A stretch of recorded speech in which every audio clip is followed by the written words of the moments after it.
Assalamualaikum warahmatullahi wabarakatuh. Alhamdulillah wassalatu wassalamu ala rasulillah wa ala alihi wa sahbihi wa mawalah la hawla wa la quwata illa billah.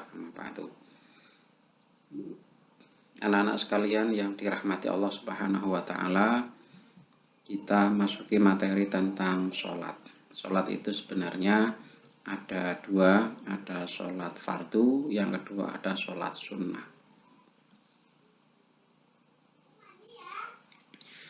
Oke, sebelumnya kita baca basmalah, baca Fatihah. Mudah-mudahan dengan baca suratul Fatihah nanti kita diberikan ilmu yang bermanfaat. Al-Fatihah. A'udzubillahi minasyaitonirrajim. Bismillahirrahmanirrahim. Alhamdulillahirabbil alamin. Arrahmanirrahim. Maliki yaumiddin. Iyyaka na'budu wa iyyaka nasta'in. Ihdinas siratal mustaqim, siratal ladzina an'amta 'alaihim ghairil maghdubi 'alaihim waladdallin. Amin.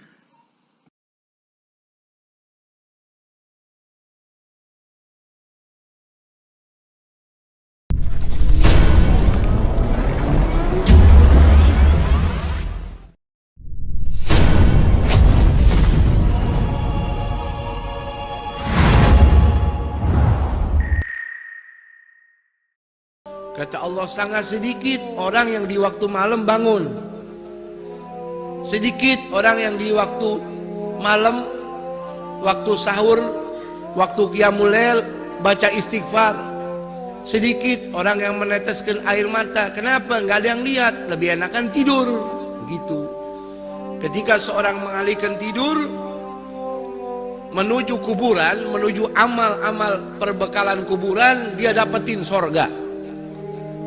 Kenapa dia dapetin sorga? Karena dia waktu hidup di dunia yang singkat ini, dia perjuangkan dirinya untuk Allah. Orang tahajud, saudara, digaji nggak? Ada yang bayar? Nggak ada yang gaji, nggak ada yang bayar. Yang gaji, yang bayar Allah. Walladzina jahadu fina lanahdiyannahum subulana. Barang siapa yang berjuang untukku, kata Allah, untuk mencari ridhonya aku, kata Allah, saya akan tunjukkan jalan untuk sampai kepada aku. Sehingga saudara dikatakan, kata Imam Ghazali dalam Ihya Ulumuddin, jahid tu syahid. Ente berjuang. Kalau orang cari duit tuh bekerja sampai lembur, tujuannya supaya dapat uang tambahan, begitu. Sekarang ente berjuang untuk Allah. Ente capek, ente ngantuk, rela bangun, biar kata ente sakit. Subhanallah.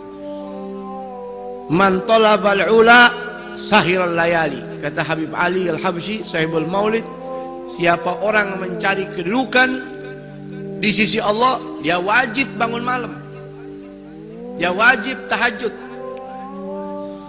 Ya ayyuhal muzammil qum fa'anzil. Wahai kekasih Allah Muhammad Rasulullah, bangun. Orang yang pakai selimut bangun. Hukum tahajud bagi Nabi wajib. Qil, kata ulama, mansukh itu ayat. Hukumnya bagi Nabi sunnah. Tapi sepakat ulama mengatakan hukum tahajud bagi Nabi wajib.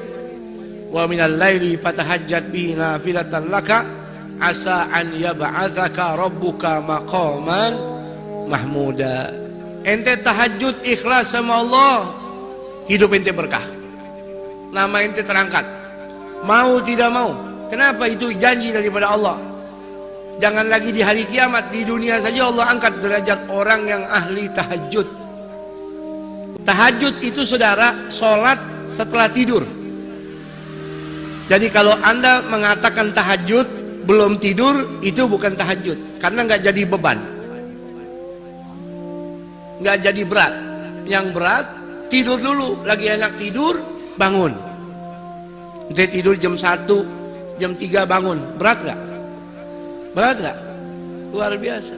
Itu namanya tahajud. Kalau orang soleh ketinggalan tahajud, dia nangis, dia sedih. Kata Imam Junaid Baghdadi, wali min awliyaillah. Mudah-mudahan kita dapat barokahnya, amin. Beliau ini meninggal dunia,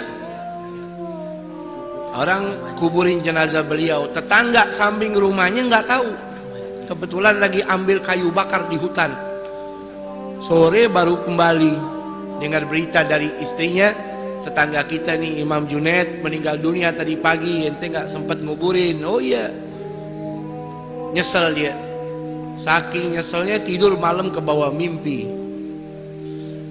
ketemu sama almarhum. Dia tanya, wahai almarhum Imam Junaid, enak betul keadaan anda? Ini pasti karena dakwah anda? Bukan. Ini karena ilmu anda? Bukan. Ini pasti karena sedekah anda, karena anda orang istimewa? Bukan. Saya diselamatkan sama Allah, dapat rahmat Allah, dapat fadl min Allah, dikarenakan rukai'atun ugimuhunna fi jawfil lail. Gara-gara cuman beberapa rakaat saja yang saya kerjakan di tengah malam, saya kerjakan itu, karena itu saya kerjakan ikhlas. Karena itu Allah tempatkan saya di tempat yang nyaman di dalam kubur ini. Ini kuburan saudara bisa jadi istana, bisa jadi jurang neraka. Al-qabru awwalu manzilin min manazil akhirah. Fa in naja fama ba'dahu aisar minhu. Kalau orang kuburannya udah jadi istana, berarti alam demi alam setelah itu kelasnya semua VIP. Tapi kalau sudah kuburannya jurang nerakanya Allah, kuburannya seperti got, kuburannya seperti sepiteng, berarti keadaan selebihnya lebih dahsyat lagi. Nauzubillahimin. Tuh. Makanya ketika orang mendapatkan amal soleh jadi lampu pelita dalam kuburnya, ini nyelamatin dia. Contohnya Imam Junaid Baghdadi. Apa dikatakan oleh Al-Habib Abdullah bin Alawi Al-Haddad? Gaumun. Ada golongan saudara di muka bumi ini, dia punya sifat ini beda. Idza arqadzulama suturahu. Kalau waktu malam sudah turun kegelapannya, orang tutupi malam dengan tirai-tirai tidurnya. Idza arqadzulama suturahu lam tulfihim rahnul wita wal madja'i. Ada kaum yang kalau malam bangun, dia tinggalkan empuknya tidur, enaknya bantalnya. Bal tulgihim umudal maharibi guwaman. Bahkan kau jumpai mereka setiap malam itu seperti tiang-tiang masjid. Lillahi akrim bisujudi rukai, dengan tujuan mengagungkan Allah. Ada orang begadang demi mengagungkan manusia. Ini orang begadang sampai nggak tidur, ngantuk-ngantuk untuk mengagungkan Allah. Subhanallah. Yatluna ayatillahi, yatluna kitaballahi tadabburan walakal ghafil mutawazi. Dia tahajud, dia sholat, baca Quran walaupun cuma beberapa rakaat, dia tadabbur, dia hayati. Tuh firmannya Allah. Di dunia orang hina dia, di dunia orang anggap dia remeh, di dunia orang anggap dia miskin, tapi di hadapan malaikat-malaikat Allah, ini orang top, ini orang hebat. Tuh. Ya. Sedikit orang begitu. Makanya beruntung kalau kita jadi orang yang sedikit tersebut, jadi orang ahli tahajud. Amin. Ya, jadi orang tahajud nggak perlu orang lain tahu. Cukup antara kita sama Allah, sama Allah. Ya, Imam Hasan ibn Ali bin Abi Thalib, cucunya Rasul, pernah berkata, anaknya Fatimah Zahra, Sayyidah Fatimah Hubabah Fatimah Zahra, man lam yakdir ala qiyamul lail, siapa orang nggak bisa tahajud, udah pasang beker nggak bangun, udah tidur habis isya tetap lewat juga. Faman lam yakdir ala qiyamil laili wa siyamin bin nahar, puasa sunnah juga nggak pernah bisa, nggak peduli Muharram, Arafah, Asyura, nggak bisa. Apa dikatakan oleh beliau? Fa innahu mahrum, itu orang diharamin sama Allah dapat pahala. Memang Allah maunya dia nggak dapat pahala. Gara-gara apa? Dunubahu katsiratun gayyadathu, gara-gara kebanyakan dosa ngebuntutin dia mulu. Karena dosa yang berat dia pikul, nggak pernah tobat, nggak pernah nangis, jadi diharamin ini orang untuk jadi ahli tahajud. Nggak bisa tahajud. Karena dampak orang tahajud, kata Allah, maqaman mahmuda, dia dapat kedudukan yang mulia di dunia, di hari kiamat dapat kedudukan yang mulia syafaat Rasul, dia bisa kasih syafaat keluarganya. Tuh ahli tahajud.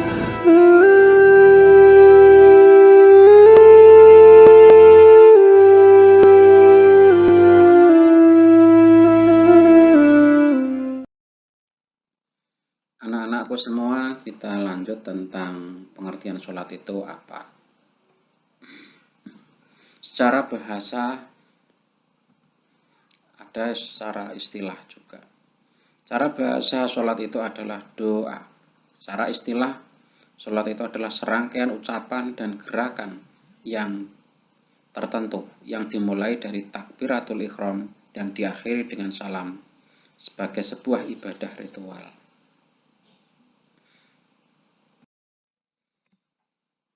Pensyariatan ibadah sholat. Sholat disyariatkan oleh semua agama samawi.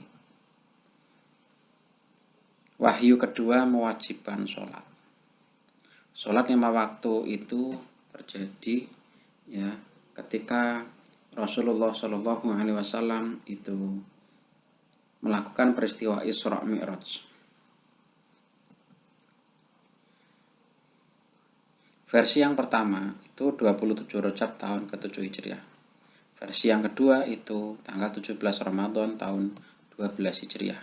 Jadi sholat 5 waktu itu diperintahkan oleh Allah kapan? Ada 2 versi. Yang pertama versi 27 Rajab, yang kedua adalah 17 Ramadan. Ada tahunnya sendiri. Kalau 27 Rajab itu tahun 7 Hijriah, kalau yang versi 2 17 Ramadan itu pada tahun ke-12 Hijriah. Selanjutnya, kewajiban sholat malam itu dihilangkan. Ini dulunya adalah sholat malam termasuk sholat wajib, maka dengan adanya sholat 5 waktu, sholat malam menjadi sholat sunnah. Diganti dengan kewajiban sholat 5 waktu. Pembagian sholat. Ada sholat wajib, yang kedua ada sholat sunnah. Sholat wajib itu wajib dikerjakan oleh setiap muslim. Sholat sunnah itu adalah sholat yang dianjurkan. Sholat sunnah. Ada sholat sunnah rawatib,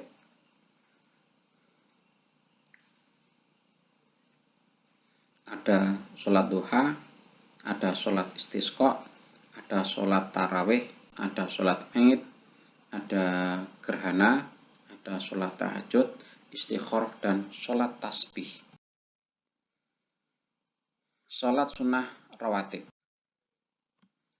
Pengertian sholat sunnah rawatib ialah sholat sunnah yang dikerjakan ketika mengiringi atau menyertai sholat fardu atau sholat wajib. Jadi di antara sholat fardu itu dikerjakan sebelum atau sesudah sholat fardu itu dinamakan dengan sholat sunnah rawatib. Artinya mengiringi sholat fardu. Sholat sunnah rawatib ada 2. Sholat sunnah qobliyah dan sholat sunnah ba'diyah. Sholat sunnah qobliyah adalah sholat sunnah yang dilakukan sebelum sholat wajib atau sholat fardu. Sholat sunnah ba'diyah itu adalah sholat sunnah yang dikerjakan sesudah sholat fardu. Jadi tinggal ada istilah atau kata kunci, kalau qoblah sebelum, ba'da itu sesudah. Pelaksanaan sholat sunnah rawatib. Sholat sunnah rawatib muakkad, yaitu sholat sunnah yang sangat dianjurkan bagi pelaksana. Apa saja sholat sunnah rawatib itu? Jadi anak-anak harus paham. Yang pertama adalah sholat sunnah 2 rakaat sebelum sholat subuh. Yang kedua 2 rakaat sebelum sholat duhur. Yang ketiga 2 rakaat sesudah sholat duhur. Yang keempat 2 rakaat sesudah sholat maghrib. Dan yang kelima adalah 2 rakaat sesudah sholat isya. Dan yang keenam adalah 2 rakaat sesudah sholat Jumat atau sholat duhur ya. Jadi sesudah sholat Jumat ini juga ada namanya ba'diyah, disunahkan. Jadi sekali lagi sholat sunnah rawatib muakkad itu sangat dianjurkan sekali. Selanjutnya adalah sholat sunnah rawatib ghairu muakkad, ialah sholat sunnah yang kurang ditekankan dalam melaksanakannya. Bukan berarti tidak penting, tetapi juga sangat penting, cuma kurang ditekankan. Yang ditekankan adalah sholat sunnah rawatib yang muakkad. Apa saja sholat sunnah rawatib ghairu muakkad itu? Yang pertama adalah 4 rakaat sebelum sholat duhur. Yang kedua, 4 rakaat sesudah sholat duhur. Yang ketiga, 4 rakaat sebelum sholat duhur. Kemudian 2 rakaat sebelum sholat asar. Kemudian selanjutnya adalah 2 rakaat sebelum sholat maghrib. Itu ghairu muakkad. Jadi ada 2 yang perlu ditekankan adalah kata kunci muakkad dan ghairu muakkad. Kalau muakkad itu dianjurkan, kalau ghairu muakkad kurang begitu dianjurkan.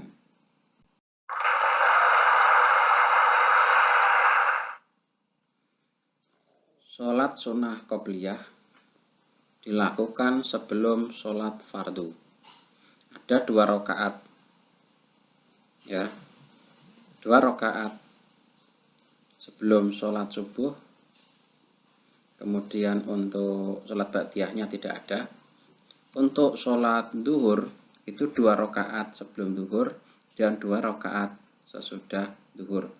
Untuk asar itu 2 rakaat sebelum sholat asar itu ghairu muakkad. Kemudian setelah asar itu tidak ada sholat rawatib. Selanjutnya sebelum maghrib itu ghairu muakkad. Kalau setelah maghrib itu muakkad. Kalau sebelum isya itu ghairu muakkad, maka sesudah isya itu muakkad. Jadi yang kuning ini adalah yang sangat dianjurkan. Kemudian yang putih, warna putih itu tidak begitu dianjurkan. Yang merah itu artinya tidak ada sholat rawatib atau larangan. Jadi larangannya adalah sudah sholat subuh itu tidak ada ba'diyah subuh. Kemudian setelah asar itu tidak ada ba'diyah asar. Ini tolong dicermati anak-anak nggih.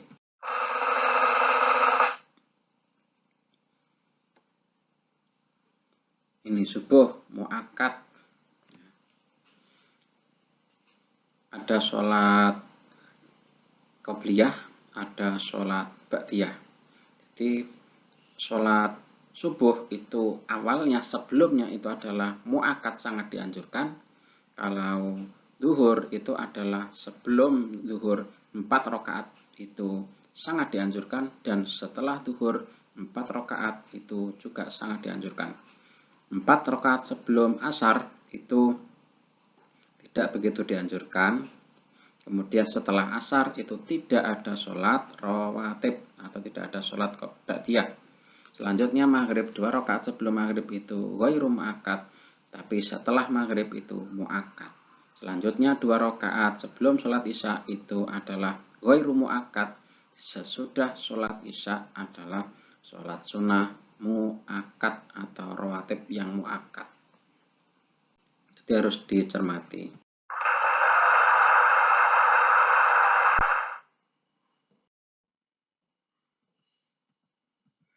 Sekarang jumlah total sholat sunnah rawatib. 2 rakaat sebelum subuh dan sunnahnya dikerjakan di rumah. Jadi sholat subuh itu ya, itu ada 2 rakaat sebelum sholat subuh itu dikerjakan di rumah. Itu sunnahnya. Kemudian 2 rakaat sebelum sholat duhur, dan bisa juga 4 rakaat. Yang selanjutnya adalah 2 rakaat setelah duhur, bisa juga 4 rakaat. Jadi kalau anak-anak misalkan sholat sesudah duhur itu 4 rakaat, itu baik. 2 rakaat juga baik. Ada yang pakai 4 rakaat, ada yang pakai 2 rakaat. Yang terpenting adalah bahwa sholat itu sangat penting bagi kita semua. Khususnya adalah kita sebagai hamba Allah Subhanahu wa Ta'ala. Dengan kita rajin ibadah kepada Allah, maka kita akan semakin dekat. Selanjutnya 4 rakaat sebelum asar, kemudian 2 rakaat sebelum maghrib, 2 rakaat setelah maghrib, dan sunnahnya dikerjakan di rumah.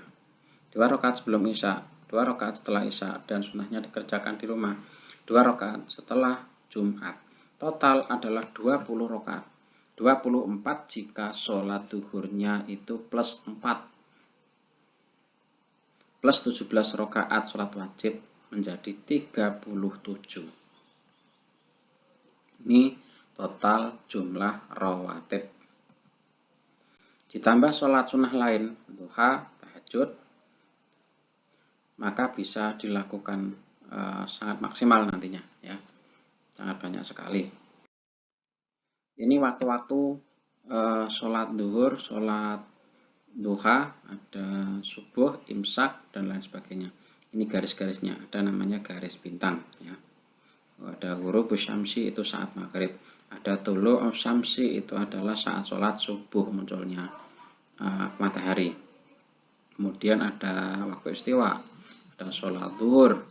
Kalau istiwa itu adalah saat matahari tepat di atas kepala kita, ya, itu istiwa. Kemudian agak bergeser sedikit ke barat itu sholat duhur. Kemudian agak condong miring, nah itu sudah mulai sholat asar. Kemudian saat maghrib adalah saat matahari tenggelam. Kemudian tidak lama kemudian akan disusul saat mega habis, ya, itu yang biasanya kuning-kuning atau merah-merah agak gelap yang berada di barat namanya mega. Ketika itu sudah hilang berarti masuki waktu gelap atau waktu malam, yaitu sholat isya.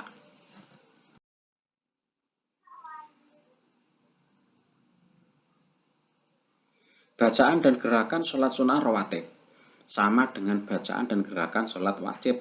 Yang membedakan hanya niatnya. Sekali lagi anak-anak harus bisa membedakan. Bedanya ada di niat. Untuk gerakan, kemudian bacaan, semuanya ini adalah sama. Ini niat sholat rawatib. Ada rawatib qobliyah, ada rawatib ba'diyah. Jadi yang dilaksanakan sebelum sholat fardu itu namanya qobliyah, maka yang sesudah namanya ba'diyah. Contoh ini, usolli sunnata qobliyata zuhri rakaataini mustaqbilal qiblati adaan lillahi ta'ala. Ini adalah sholat qobliyah duhur. Makin asar, usolli sunnata qobliyatal asri rakaataini mustaqbilal qiblati sunnata lillahi ta'ala. Kalau menggunakan 4 rakaat, tinggal mengganti dari rakaat ini menjadi arba'a rakaatin. Sholli sunnatan qobliyata dzuhri arba'a rakaatin mustaqbilal qiblati sunnata lillahi ta'ala. Itu sholat sunnah qobliyah. Selanjutnya adalah sholat sunnah ba'diyah. Sholli sunnatal ba'diyata dzuhri rakaataini mustaqbilal qiblati adaan lillahi ta'ala. Kalau 4 ya tinggal ganti usolli sunnatal ba'diyata dzuhri arba'a raka'atin mustaqbilal qiblati sunnata lillahi ta'ala.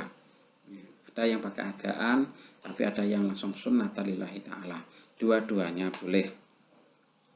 Jadi kalau 2 rakaat menggunakan rakaat ini, kalau 4 rakaat menggunakan arba'a raka'atin, itu adalah sholat sunnah rawatib.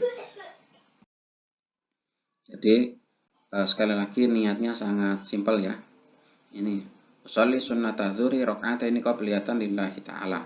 Ini bisa disingkat usolli sunnata dzuhri rakaataini ba'diyatan lillahi ta'ala juga boleh. Ada yang sunnata qobliyatan didulukan atau ba'diyatan didulukan kemudian baru nama sholatnya.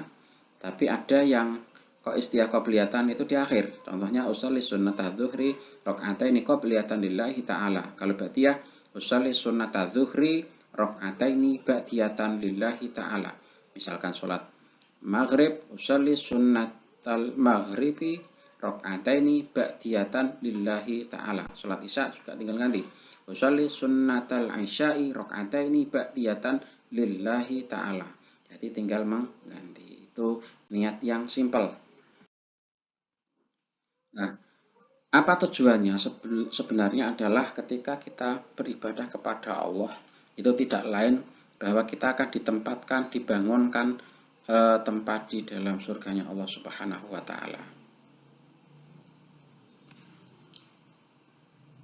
Dari Ummu Habibah, istri Rasulullah Shallallahu Alaihi Wasallam, beliau berkata, aku mendengar Rasulullah Shallallahu Alaihi Wasallam bersabda, "Ma min 'abdin muslimin yusalli lillahi kulla yawmin sintai asrata rak'atan tutawwi'an ghaira fariidatin illa banallahu lahu baitan fil jannah. Tidaklah seorang muslim mendirikan sholat sunnah ikhlas karena Allah sebanyak 12 rakaat selain sholat fardu, melainkan Allah akan membangunkan baginya rumah di surga.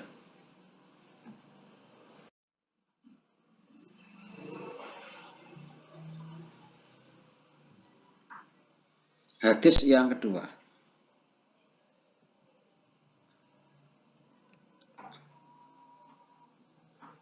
Man sabara ala fintai asrata rak'atan min sunnati banallahu lahu baitan fil jannati arba rak'atin qabla zuhri rak'ataini ba'daha wa rak'ataini ba'dal maghrib wa rak'ataini ba'dal isya'i wa rak'ataini qabla al-fajri.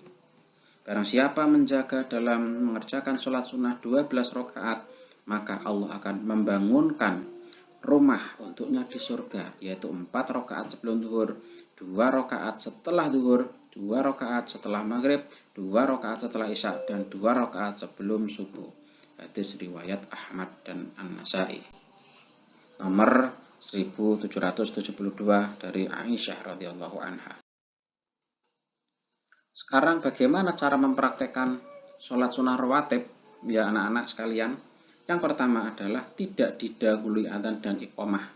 Jadi sholat sunnah rawatib itu tidak perlu adzan dulu atau iqamah dulu. Yang kedua, tidak dilaksanakan secara berjamaah. Artinya sholatnya adalah sendiri-sendiri atau munfarid. Yang ketiga, bacaannya tidak dinyaringkan, ya alias sirri. Kemudian yang keempat, setiap 2 rakaat 1 salam jika hendak melaksanakan sholat sunnah lebih dari 2 rakaat. Misalkan mau melaksanakan sholat 4 rakaat atau 8 rakaat, maka setiap 2 itu salam. Setiap 2 rakaat salam, setiap 2 rakaat salam. Yang kelima, diutamakan pada rakaat pertama membaca surat Al-Kafirun, pada rakaat yang kedua surat Al-Ikhlas. Jadi ini sunnahnya ya, di dalam melaksanakan sholat rawatib itu sunnahnya membaca surat pendek. Surat Al-Kafirun itu rakaat yang pertama dan rakaat yang kedua membaca surat Al-Ikhlas. Ini skemanya ya anak-anak. Jadi tadi sudah saya sebutkan, ini skemanya. Kita lanjutkan. Nah, itu tadi adalah tentang materi sholat sunnah ya. Ada sholat fardu ya, ada sholat sunnah. Yang sholat sunnah itu ada rawatib dan ghairu rawatib. Yang rawatib itu ada muakkad dan ghairu muakkad. Yang muakkad sangat dianjurkan, yang ghairu muakkad itu tidak dianjurkan. Anak-anak sekalian yang dirahmati Allah Subhanahu wa taala, terima kasih, semoga mendapatkan ilmu yang bermanfaat. Kita nanti akan ketemu pada materi selanjutnya. Terima kasih, mudah-mudahan kita semua selalu dibimbing oleh Allah Subhanahu wa taala, selalu diberikan petunjuk agar kita menjadi orang-orang yang diridhai oleh Allah Subhanahu wa taala. Billahi taufiq wal hidayah. Assalamualaikum warahmatullahi wabarakatuh.